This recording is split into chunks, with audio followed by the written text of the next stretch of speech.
Hey, I'm Guy Powell, and welcome to the next episode of the backstory on the Shroud of Turin. If you haven't already done so, please visit guypowell.com and sign up for more episodes. I am the author of the book The Only Witness, which is a Christian historical fiction tracing a possible history of the Shroud over the last 2 millennia. Today, though, we are talking about a new book that Russ Breault just finished, just published. It's out there, fresh, ready to be purchased on Amazon and otherwise. And he is an incredible researcher and studier and speaker on the Shroud and its history. And his book is titled The Shroud Encounter: Explore the World's Greatest Unsolved Mystery. And I think it truly is an unsolved mystery. So with that, let me give a short introduction to Russ. He's been on the show a handful of times, so I'm not going to spend a lot of time on it. But as I mentioned, he's been lecturing for over 30 years on the Shroud. And when I hear him talk, and now when I hear and read this book, it really shows the experience and the wealth and depth of his knowledge of the Shroud and everything around it, the history, the study, the actual cloth itself, and a lot of the personalities, and it's just phenomenal. He was a consultant to the Museum of the Bible in Washington, D.C., where they had a Shroud exhibition. Unfortunately, it wasn't the Shroud, it was a replica, but nevertheless had probably some of the most important aspects of the history and the understanding of the Shroud. And it was really well done, and he was certainly a big contributor to that. And even better than that, though, he has been to three real exhibitions in Italy where he's seen it personally and up front and personal. And that's definitely on my bucket list. And hopefully for the listeners, it's on their bucket list as well. Lastly, he is the president and founder of the Shroud of Turin Education Project.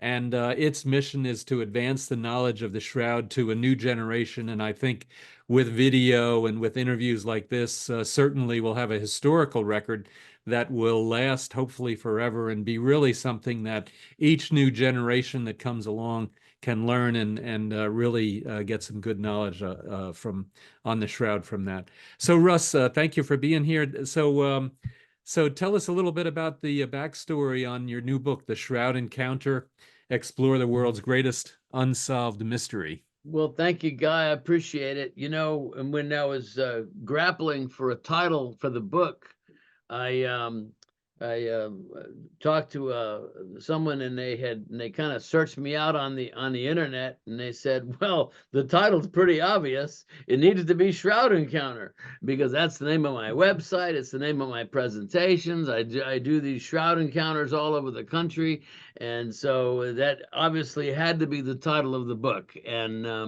And so explore the world's greatest unsolved mystery. And it's an unsolved mystery. It is the perennial conundrum. And and the reason it's the world's greatest unsolved mystery is because it deals with the greatest message ever told. And could this be the actual burial cloth that wrapped Jesus? Who is Jesus? Purported to be the very Son of God himself. Could this be the cloth that wrapped him in the tomb and bears not only a pattern of bloodstains from the ordeal of crucifixion, but even the faint image as a result of the resurrection? Is that even possible? And so that's why we call it the greatest unsolved mystery. There's lots of unsolved mysteries, but nothing that rivals the significance and the importance of the Shroud. And it's Yeah, it was exciting to do this. It took a long time. yeah, it always, I've been writing a paper now, and even my last book, I was always a month away from being done for like the last 12 months. And, Yes, it just exactly. takes so much time. So I know exactly what you went through, and to finally birth this work. And I will admit, I just got done reading probably most of the book. I didn't get to the last section yet, and it is truly awesome. And I really like the way you started it. So tell us right in the beginning, you talk about the either or proposition. Tell us about that. That is such a key understanding when it comes to the shroud, and is that it either is the authentic burial shroud of Jesus or it's not. And if it's not, well, then it must be the work of human effort somehow, some way. And you know so from that standpoint, the shroud in 1978, you know, the question of can science and faith ever meet? Yeah, they did. For 5 days and nights in October of 1978, a team of 33 American scientists had permission to study this cloth, 120 hours working in shifts around the clock, to answer basically two questions. What is the nature of the image? What is the nature of the bloodstains? And not to prove it to be authentic or inauthentic, but but just what is the nature of this image, you know, and the obvious would be, is it the work of an artist? Well, they came away, and there's no visible trace of any kind of paint, ink, dye, pigmentation, or stain, and and there doesn't seem to be a process that we can determine that this alleged artist used to craft this image. And so, that's challenging. And then you have a whole pattern of blood stains. Well, is it just paint? Is it animal blood? Is it human blood? Is it blood from actual wounds? Well, yeah, it's human blood, the exudate of actual wounds. And so now the plot certainly thickens. And so you have this whole, and and these scientists went on to publish their work in 24 different peer-reviewed journal articles, making the shroud the most analyzed artifact in the world. And yet we still don't have an answer to it. Is it or isn't it? And it's I think that's kind of the backdrop of the book, kind of keeping that central question in mind. Could this be the work of an artist, or could it be authentic? Yeah, and I think, and the way you put it as well, whether either it is authentic or it's not authentic, it's the work of a human as opposed to, the true witness and of the resurrection of Jesus. And I think that plays as well, whether you're a Christian, whether you're Catholic, Protestant, whether you're Jewish, whether you're Muslim, or even an atheist. That question is core to trying to understand the shroud, and I think it really makes a lot of sense to start out your argumentation that way.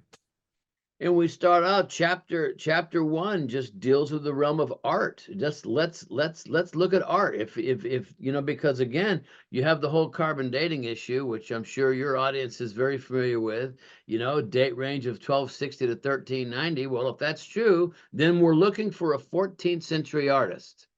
And so let's look at, and so in chapter one, we deal with some of the more, the characteristics of the shroud from an artistic standpoint. And then we look at some of the more modern attempts to replicate the shroud by people trying to prove how some medieval artists came up with this, and they all fall miserably short. But then in chapter 9 of the book, it's called The Challenge of Art History. We actually look at some of the critics of the shroud have put forth a couple 14th century artists that they think would be the likely candidates to have crafted the shroud. And one is Simone Martini, who was put forth by Walter McCrone, and then Gary Viken, an art historian, he puts forth Nato Ceccarelli, which was actually a student of Simone Martini. And it's so okay, that's fine. Let's look at their work. Let's look at how both of these artists represent Jesus as crucified. And they're nothing like the shroud, nothing. I mean, stylistically or otherwise. And so once again, they just assume that the shroud must be medieval, that there couldn't have been anything wrong with the carbon date. I mean, and so we're kind of blindly accepting that, and therefore only are willing to look for a 14th century artist. Well, what if the carbon date's wrong? You know, what if the shroud had an earlier origin? You know, perhaps maybe even first century. I don't know. It's but so it's kind of a challenge to the people that would say, well, you know, it's like what Teddy Hall, who was the who headed up the Oxford Hmm. carbon lab. Someone asked him and said, well, how can this be the work of a 14th century artist? And he famously said, well, I suppose someone just got a bit of cloth and what is faked it up and flogged it. Yep. I mean, oh really, it's just that easy. And it's so, and interestingly, twice now, one time to the British Museum received a challenge to a $1 million challenge if they can show how a medieval artist recreated this image. And then they didn't take up that challenge. The challenge was issued again earlier this year. It was open for about 4 or 5 months, and to anyone who wanted to put forth a challenge to show how the shroud was created, and just and have to obviously match some specific criteria, but again, no takers. Yeah. So it doesn't appear to be nearly as easy as the critics say. Yeah, and if I could fake it up and flog it, I'd love to take that $1 million. But there are so many things and so many details that you go through, which I really, it's always nice to have, remember what they are, and where you have them in a nice, listed out and clearly explained. Tell us a little bit about some of the things that you've written about there. Well, there are so many things that are just intriguing little details about the shroud. The fact that most people know about that there's evidence of pollen and things like that, but did they? Most people don't know that there is a form of magnesium limestone particles on the shroud, and this magnesium limestone is characteristic of what's called dolomite. Now, dolomite is a form of sedimentary rock, and it is the same sedimentary rock out of which the tomb, the tomb of the Holy Sepulchre, is made from. And so, well, that's kind of interesting. And then you have Well, and the let me interject there. And it was found on the back side of the shroud, not on the front side, which is what you would expect if the body was laid over the cloth, resting on the dolomite rock underneath. Right. I mean, that's just one of those little nuanced details. And then you have what I think is a fascinating little detail. It's not little. In fact, it's really a huge piece of data, but it's kind of underrepresented in shroud literature, is the whole pattern of water stains. We all know about the fire in 1532. You got all these pattern of holes and patches and stuff from the fire, and the image of the man lies between those parallel lines, which are nothing more than scorch marks, burns, and patches, although now the patches have been removed. And these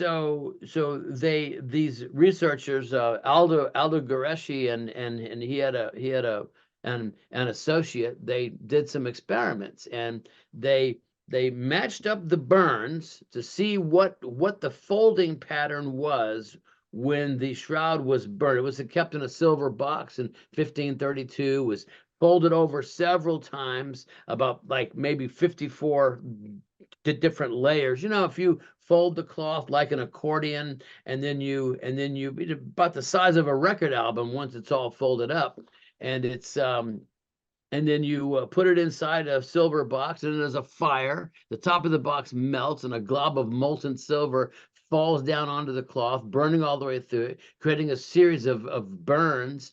And so when they matched up the burns from the fire, guess what didn't match?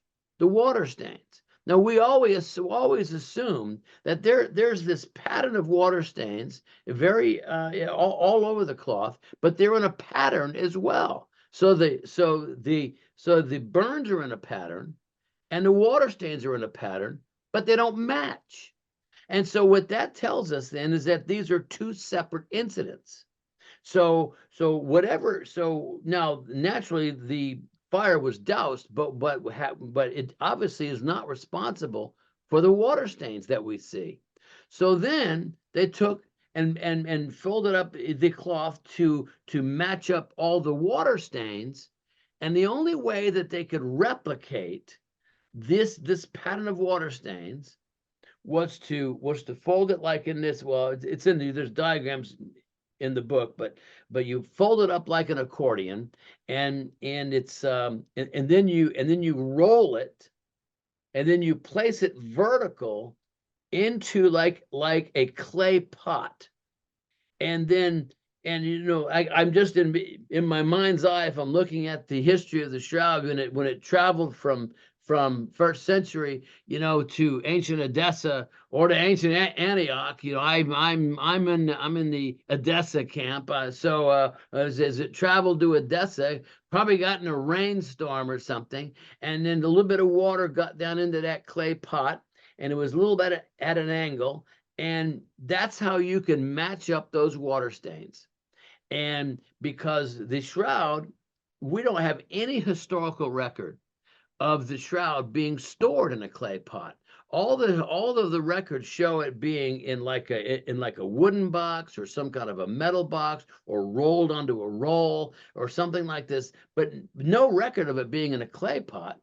But interestingly, what those patterns, the reason we see those water stains is because there's a calcium ring around the outside of the water stain, which would have been absorbed from the clay pot. And I'm saying, so when did people store things in clay pots, and where? We're talking first century. We're talking Middle East. And I'm saying, that's a cool piece of data. Yeah, that really is. And, you're so right. Once it became, maybe after the, I don't know, the 500s or 600s, when it really became, when it was realized as being as valuable as it was, you would store it in a silver box or in a beautiful box, and it would be venerated, and that reliquary would be something that would be, valuable, and something that you'd want to, keep separate. Whereas I could imagine, in Peter's time, or, in the first century, maybe the second century, they didn't have the money, or that was the easiest way to travel with it, and it was disguised so that nobody could steal it. And putting it into a clay pot makes perfect sense. It really does. And when you think of, that's how all the Dead Sea Scrolls were found, and that's how they stored valuables. And you see, wood was scarce in the Middle East. You didn't have wooden boxes. Things were made out of pottery and clay and stone, and it's so it just really makes perfect sense. Yeah, absolutely. So I've got to ask, I know for me, when I was writing my book, there was one chapter that I spent an inordinate amount of time on, and it was definitely my favorite one. How about you? What was your favorite chapter that you really, really liked writing, and what was that all about? That's a great question. I'll say that the most intriguing chapter that kind of, because it was new, it was in, and I called out to a friend of mine, is Robert Siefker, who he worked with John and Rebecca Jackson for several years, and I called out to him because I wanted to get permission to use a couple images that were in his book. And he starts telling me about this phenomenon that he's been studying, this phenomenon of what he calls holy fire. I had never heard of it. And and then he tells me that Giulio Fonti, another researcher who you've interviewed on your podcast, that he had written a paper on it back in 2019. And so he sent me a link to the paper, and I read it. And then I started looking all over the internet for other writings about this phenomenon of holy fire. Then I ordered a book on it, and and then lo and behold, because one of the intriguing things about the shroud is that, number one, we know it's not the work of an artist. It's not the work of substances that have been applied to the cloth. And we also know it's not the result of heat, because in some of the tests, so spectrographically, the image appears like a scorch, kind of has a spectral characteristics of a scorch. But when you apply ultraviolet fluorescence, all the burns that are on the shroud, they all fluoresce because of the result of heat. But the image does not fluoresce. Oh, well, that's interesting. So now we have an image that looks like a scorch, but is not the result of heat. Oh, this poses a major, challenge. So then along comes this discovery of, no, it's not a discovery. This thing's been going on for 1,500 years. It's just discovered by folks in the Catholic or Protestant West, because the Orthodox have been celebrating this thing for, like I said, 1,500 years. But the Orthodox, their liturgical calendar is different from ours. And so they celebrate Easter is the first Sunday after the spring equinox and after the Jewish Passover. So their Easter Sunday is always 2 to 3, sometimes even 4 weeks later than ours. Now, interestingly, next year, 2025, they'll be the same. So that's going to be interesting. At any rate, so this is why we're kind of disconnected from what the Orthodox do. And it's but lo and behold, there's this phenomenon that on Holy Saturday, this is the day before Easter, the patriarch of the Orthodox Church, of the Greek Orthodox Church, would, now this big celebrate, thousands of people here to celebrate this event. Now this is happening in Jerusalem at the Church of the Holy Sepulchre, and the Jerusalem authorities, they go into the edicule. Now, if you see, it's kind of a church within a church. So you have a little chapel built over the site where Jesus's tomb is. It's called the edicule, and then there's the outer church, and then there's the courtyard outside the church. So the Jerusalem authorities would go into the Church of the Holy Sepulchre, into the edicule, and they'd search it, make sure there's no lighters or matches or anything else in there, and then they'd close it up and they'd seal it with a wax seal. Now that happens in the morning of Holy Saturday, and then around 1:45 in the afternoon, the patriarch of the Orthodox Church makes his way to the church and to the edicule. He takes off all of his liturgical garments and puts on just a plain white robe with no pockets, and they break that seal, and he goes now, and with him he brings in 2 bundles of candles, unlit candles, brings them in with him into the edicule. They close the door in back of him, and now it's dark in there, and so he kind of feels his way over to where the slab is, where Jesus would have been laid, and he kneels down and begins to recite prayers that have been said for hundreds and hundreds of years, and takes about 15 minutes.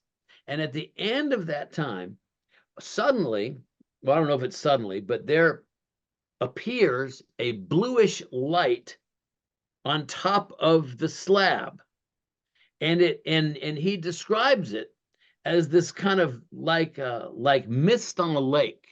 So it's light, it's bluish, and it's kind of moving, if you will. Probably most scientists would describe it as being plasma, and this light then eventually forms a column above the slab of the rock. And once it forms a column, sometimes it can take on various hues of different light. Then he takes his candles, puts it into this column of plasma that's rising above the slab, and these candles light. And, and so now he's got 2 handfuls of candles that are all lit up. And now there's in the edicule, there's like little portholes where they can see in. And so when they see that he has the candles lit, they open the door, and then he comes out. And there's great stuff. There's probably a couple thousand people inside the church itself waiting. They've all come with unlit candles, waiting for this fire to kind of reach them. And well, anyways, the interesting characteristic about this holy fire, or holy light, as they sometimes will call it, is that there's minimal heat. They put it up to their beards, up to their clothing, and put it up to their face, and nothing's burning. They're not being rushed to the hospital. I mean, they're just, it's just this kind of low heat, but maybe warm, and yet it's a flame. Now, what does that remind you of? I mean, we have 2 examples from, the burning bush of Moses, right? I mean, Moses is, sees this bush, it's on fire, but it's not burning up. And he goes over to investigate, and that's when God says, take off your shoes, for you're standing on holy ground. And then on the day of Pentecost, the Holy Spirit comes down with tongues of fire, a light on everyone's shoulder, and they're not being burned up. They're not being rushed to the hospital. And so there's this kind of biblical counterpart for this phenomenon. And it's always is related to the presence of the Holy Spirit. And so so now eventually, after about 20 minutes or so, this fire will take on the thermal qualities of regular fire, and it'll take. But initially, and Fonte went there in 2019, did some experiments, and he had a candle lit with holy fire, had a candle lit with his lighter, and he brought some gauze type of fabric, and put it 3 centimeters above holy fire, put it 3 centimeters above the regular fire. Regular fire burned right through it. Holy fire just singed it lightly, this maybe just a mild browning of it, which was a clear, very, there was a difference in the heat that is given off by. So now there's other things going on here in this church beyond just holy fire. And the chapter in the book documents, that there's been testimony of Russian a PhD in plasma physics who was there, and he's Russian because he's probably Orthodox, which is why he went there anyways. And it's the whole Russian Orthodox Church, and so. But there's just a lot of phenomenon that dealing with like electrical discharges, and there's the whole. You ever heard the expression where the place was electric? Well, yeah, if people are feeling like they're like the hair on their arms are standing up because there's so much electricity, and it's so there's something going on here with holy fire, and I probably I haven't probably explained it well enough here, but I think it's a clue. I think it's a clue to the nature of the shroud image. And in my view, what I think, if we can just now, none of this can be validated in a laboratory. This is just pure hypothetical. But I think that, as the borrowing from John Jackson, he proposes that at some point, the body of Jesus, it was converted to a volume of light and became mechanically transparent. So in other words, at that point, the cloth begins to descend through the body because light has no mass. And at this point, I think the body just disappears and leaves, and when the body vanishes, there's an electrical discharge, and leaving in its place exactly where the body was, this kind of plasma field of light, where the cloth gradually, it will it collapses through Right. this volume of plasma, and I think maybe mildly singeing the cloth, bringing about the shroud image. I don't know. I have no idea. We're just looking for clues. And one of the clues we have to solve is, how does something look like a scorch and yet not be the result of heat? And I think holy fire may be what we're looking for. Yeah, it'll be interesting. I mean, I think you're definitely onto something there, and I've read a couple of things on it as well, and talked to Bob Siefker and even Giulio Fonti, and saw him holding the candle up to his beard, and it didn't Right. burn, and it is really amazing, and I guess it makes sense that they might be connected just because of this heatless kind of singeing or browning or whatever you want to call it, number one. But number two, on the other side, then, just as we have the folks that are against the shroud, we'll probably have folks starting to spring up that are, that are against the holy fire and say, no, that can't be real. But, I've seen videos and things like that on it. And there are thousands of millions of people that have seen it, witnessed it, and really see it as a some kind of a miracle that to this day can't be explained. Well, I think what makes it interesting, you have in the book, you'll have the testimony of Diodorus, who was the patriarch from 1981 to 2000. He's got a fantastic explanation as to what happened, as he did it for 19 years. And it's and then also you have the historical testimony of historical accounts going all the way back to the early 4th century. The first one we have record of is around 330, and then there's another account around 385, and then there's many of these other accounts, and they all are reminiscent of each other. So this is not something new by any means, and Mm, that's another thing that's really interesting, is this longevity of it, and even testimony of several Muslims who they didn't participate in it, but they observed it and wrote about it, and they said, and of course they're not happy about it, because they're this is giving support to the religion that they don't believe in. And it's so, but the fact that you have Muslim testimonies is pretty strong. So yeah. anyways, so when you talk about chapters, I mean, that's certainly an intriguing chapter, and it's the last chapter of the book, and it's so there's many other chapters that I'm fond of, but that's certainly, in terms of the newest intriguing Mm. possibilities. Yeah, yeah, yeah. No, that makes a lot of sense, and I think over time, as knowledge of that kind of moves to the West, and to Catholicism and Protestantism, that there will be a lot more research and desire to learn about it. Because I was surprised about it. Maybe I'd known about it for, I don't know, 5 or 10 years or something like that, but I was surprised at how little there is the knowledge there is on it here in the West, and yet it's such a big thing in the Orthodox Church. And I think just people so easily dismiss it as being some kind of chicanery, just some kind of phony thing, and it's but again, I look at the longevity of it. It tells me Yeah.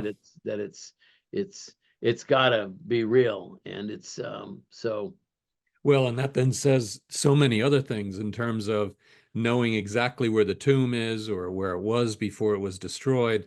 that you have then Golgotha about 90 feet away or so, and you have then the hole where the cross was, and all of that fits so closely with the telling in the Gospels of what happened on that, on that fateful day. And then now you kind of have this modern proof that in the sepulcher, in the edicule, inside that room, that there is this slab that Jesus was actually laid on, and that it can generate this miracle once a year. It's almost mind-boggling that Yeah. it's like that. I think what's interesting too is that there's controversy over which is the real tomb. Is it the Mm. tomb of the Holy Sepulchre, or the Church of the Holy Sepulchre, or is it the Garden Tomb? But you know what? What's interesting is that after Constantine came to power, he kind of sent his mother Helena down to Jerusalem to find all these Christian sites and have them excavated. Well, the Romans were pagans, and they had all these pagan temples to their various gods. And so when they kicked the Jews out of Jerusalem around 130 or so, and they went and constructed these temples over the site of where the Christian sites were. So when Helena got there, everyone knew that this particular temple of whatever god or goddess it was built over the site where Jesus was buried. It was common knowledge. And so then she just had that torn down and completely removed. And in fact, the records show how they were meticulous about not using anything. No materials that were used in the pagan temple could be used in the building of Mhm. the Church of the Holy Sepulchre. And of course, I think they probably we're working on our second or third church right now, but because Yeah. I think that's a pretty reasonable explanation that probably really is the site of the tomb. So it's not controversial for me, Yeah. but some people still think it's the Garden Tomb, but I don't think so. Well, and and unfortunately, it'd probably never be tested. But if that patriarch went to the garden tomb to pray, and he is or he is not able to generate the holy fire there, then I mean that's not total proof. It may be something else. And I mean, to me, what the holy fire really represents is the power of prayer. That through prayer, that a patriarch can consistently generate this holy fire, and that to Yeah, me is an awesome thing for my faith and everything else that's related to that. yeah, yeah. It's really a powerful testimony. So, and then I like there's a lot of chapters I like in that book. I liked them all so far. I'm so I was I haven't found a chapter yet I didn't like in the That's right. Well, I still have the last one or two yet to go, upside down, and I'm going to read them tonight. I was reading it up till about 12 o'clock last night, and I couldn't put it down. So it really is worth it. That's for sure. I did have one thing that I also really liked, and I mean, it's unfortunately, a little bit on the negative side, based on the Shroud, not on the book, is your story about McCrone and then also some of the other I don't know what we call them, anti-authenticists, but some of them were really fascinating to understand some of the details behind it. And maybe you could say a few words about that. Well, McCrone in particular, he was a rather famous microscopist, and so when the STIRP when the Shroud of Turin Research Project, STIRP as an acronym, so when the STIRP scientists got back from Italy in late October of 1978. Ray Rogers was the lead chemist on the team, And so he was friends with McCrone, at least from a professional standpoint. And so he asked if Walter McCrone would take a look at these slides. And so he sent them, I think, 32 slide. Now these are microscope slides where you kind of lay down what they did in Turin is that they took sticky tape samples from the cloth. They had an applicator and they would apply it to the surface of the cloth, and they'd remove that applicator, and stuck to the tape will be, all kinds of particles and fibers and things like this. And so then those were all laid down onto microscope slides, and that's what was sent to McCrone for him to analyze. And the what was sad was the fact that how cavalier and careless he was in terms of handling those slides. And Ray Rogers writes about it in his book, and he laments that he ever sent those slides to McCrone, because he put it down on the microscope slides, pulled it up and put it onto a thinner piece of glass, and every time you do that, it's causing damage to the sample. And and so finally he but I think McCrone was the classic iconoclast, where whatever the START project said, he was going to say something different, because then he'd stand out and he'd be the one that would get all the recognition. And he claimed that the shroud was nothing more than a painting, just a thin binder solution, rubbed onto the cloth with fingers, almost like a finger painting thing. And it's and using what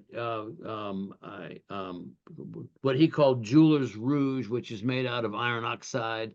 And it's and so I was okay, that's a clever theory, but the only problem is that none of the other tests that we did, X-radiography, spectroscopy, none of it found any evidence for what he was claiming. Yeah, we found particles of iron oxide randomly all over the cloth, but they weren't they weren't particles that were part of paint. It's just iron oxide that got dislodged from the burned areas, or even from the retting of the cloth, when you soak the cloth in like these stagnant ponds, which is what they would do back in the day, 1500, 2000 years ago. And there would be what's called an ionic exchange. So you would have an ion of iron would attach itself to the linen, and the same thing for calcium. And over time, a certain percentage of this iron, as well as calcium, would become oxidized.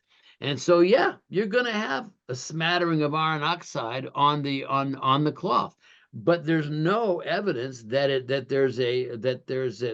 is the result, that it is the cause of the image.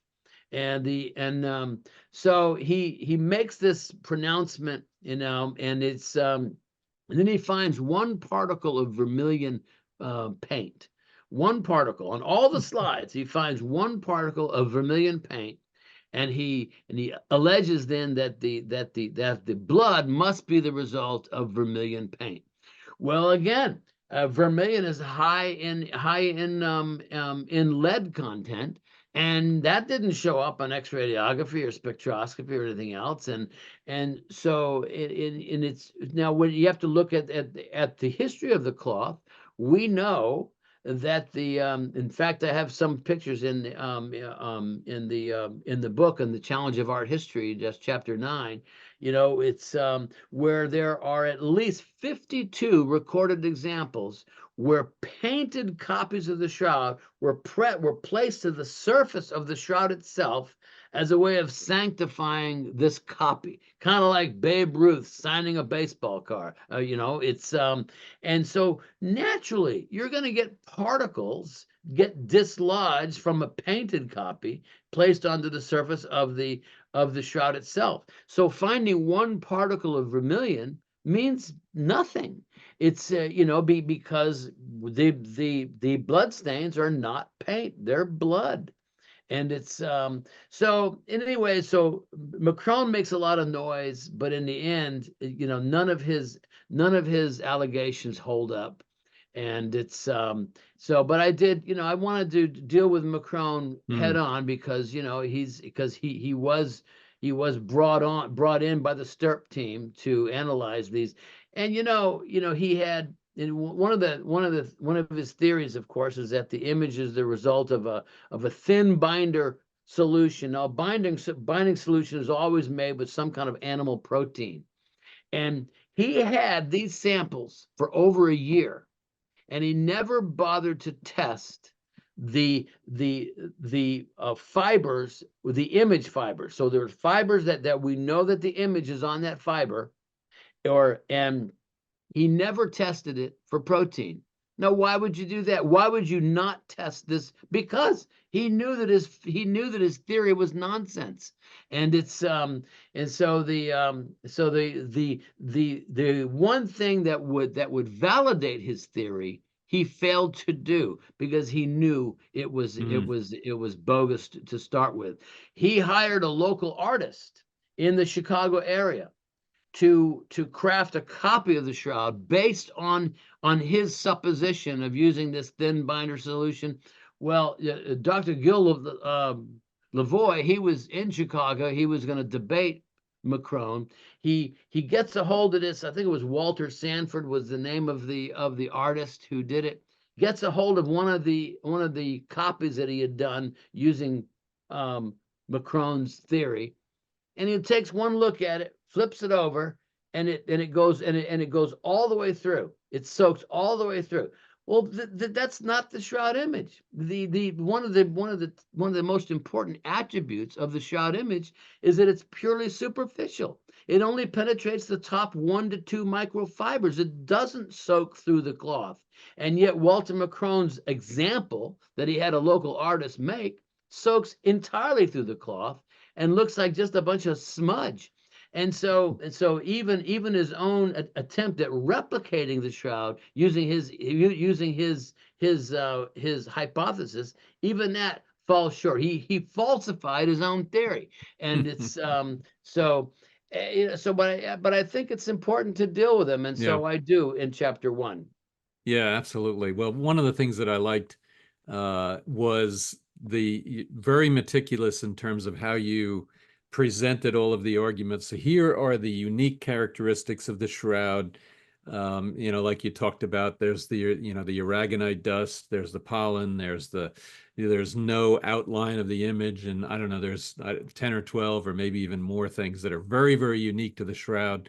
And then you take the anti-authenticists, like McCrone, and with simple argumentation about what we know about it, be able to then basically say, nope, that can't be right, that can't be right. And I came away with a much better understanding of all of the arguments, all of the uniqueness, and everything that really, really points to the real possibility, and to me, like a 99% possibility that this is the authentic burial shroud of Jesus Christ. Yeah. And that I felt that was great. What do you? And sorry, I kind of maybe led too much, but what otherwise do you want readers to come away with from your book?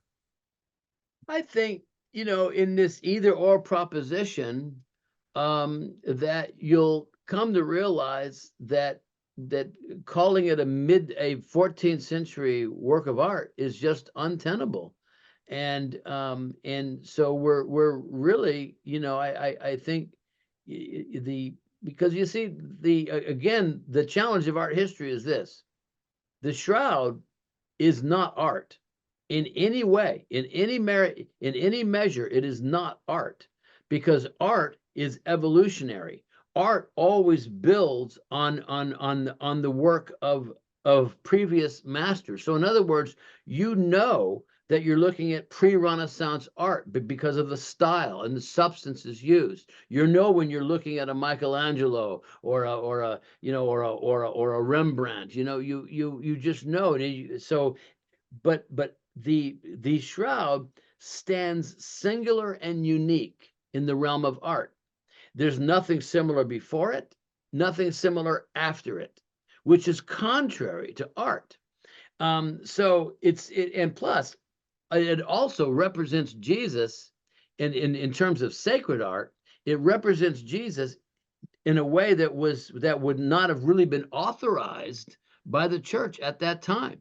For instance, none of the 14th century art shows Jesus scourged up on the front, but that's what we see on the shroud. None of them shows a nail in the palm of the hand, but we see it on the shroud in the wrist. In other words, I'm sorry, I said that backwards. The art where the 14th century artists all show the nail in the palm of the hand. On the shroud, we see it in the wrist. And there's many other differences that are evident between the shroud versus how known artists represented Christ in sacred art. So it's not art. If it's anything, it's the greatest hoax ever perpetrated. And so again, you're left with that either or proposition. It's either the most significant artifact on the planet, or it's the greatest hoax ever perpetrated. There's nothing in between. And that's the mystery. And it's so fantastic.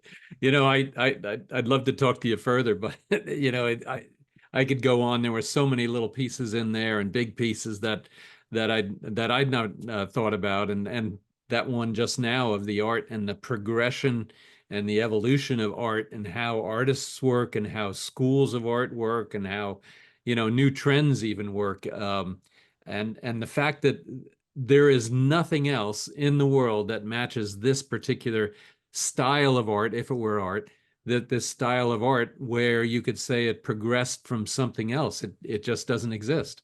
And so to say that it's a medieval artist's creation it's just not going to happen. And there's so many other things, the negative side of it, the 3D capability or the 3D characteristics of it is just amazing. And there's no way that a medieval artist could have ever even just created the image, let alone all of the other things about the blood and the dust and the pollen and everything else that's about it. Well, two more things briefly. In the book, you're also going to have about a 20-page chapter on the whole carbon dating debacle. and then also there's going to be a chapter on how Hitler tried to steal the shroud in 1943. And the whole story of how it was taken out of Turin and brought to a monastery south of Rome in 1939, and then how Hitler came looking for it in 43. And it's very, very interesting story. And we also talk about how Hitler was, obtained the Spear of Longinus, which was, in the Hofburg Museum in Austria, and how he was looking for the Holy Grail, never found it. And so it's a very fascinating thing about Hitler and his obsessions. And it's but fortunately the shroud survives, and we'll talk about that whole story and how that happened. So yes, that is definitely a cliffhanger. We won't give the answer there, but I really love that story. It is just incredible, and I'd never even thought about what would happen during that World War or otherwise, and and if the shroud had gotten into Hitler's hands, what might have happened? That could have been a total disaster. I mean, you got to think of that. I mean, Hitler being the proverbial Prince of Darkness, going and trying to find the burial shroud that wrapped the light of the world. I mean, you can't get much better than that. I mean, someone's got to do a movie about this. So yeah, exactly. Well, maybe the Raiders of the Lost Ark, it kind of like sounds very familiar to that. It sure does. It really does. Oh man. So anyway, where can folks find your book? Well, you can get it on Amazon. Just look up the title, Shroud Encounter. You get it on Barnes and Noble. It's available as a Kindle book, a paperback, a hardback. If you can spend the money, the hardback's really nice. It's a very beautiful book, and but it'll set you back about $32. I think Amazon has the paperback for like 17 and some change. And you can also buy it off my website, which is shroudencounter.com. I have a Shroud store there. Now, I'm not going to be as cheap as Amazon, but I'll throw in some extras if you buy it direct from me, because I do have to add shipping to it. So but those are so it's available online in most of the places where people buy books. Yeah, fantastic. So Shroud Encounter is the name of the book. Yep. Explore the world's greatest unsolved mystery. You can find it at shroudencounter.com, and of course then Amazon and Barnes and Noble. Definitely worth it. I learned a lot, and I still have a couple chapters, only a few, that I've got to get to in the last section, and looking forward to reading that. I was not able to put it down the whole time, and it's not only good factually, but it's also incredibly well written, and it's written to where you want to keep turning the page. So kudos to you, Russ. You really did a great job. Well, thank you so much. I appreciate that. Absolutely. Well, so for the audience, thank you for listening, and please go out to shroudencounter.com, check out the book, and otherwise stay tuned for many other videos in this series of the backstory on the Shroud of Turin. Russ, thank you so much. Thanks so much, Guy. Appreciate it.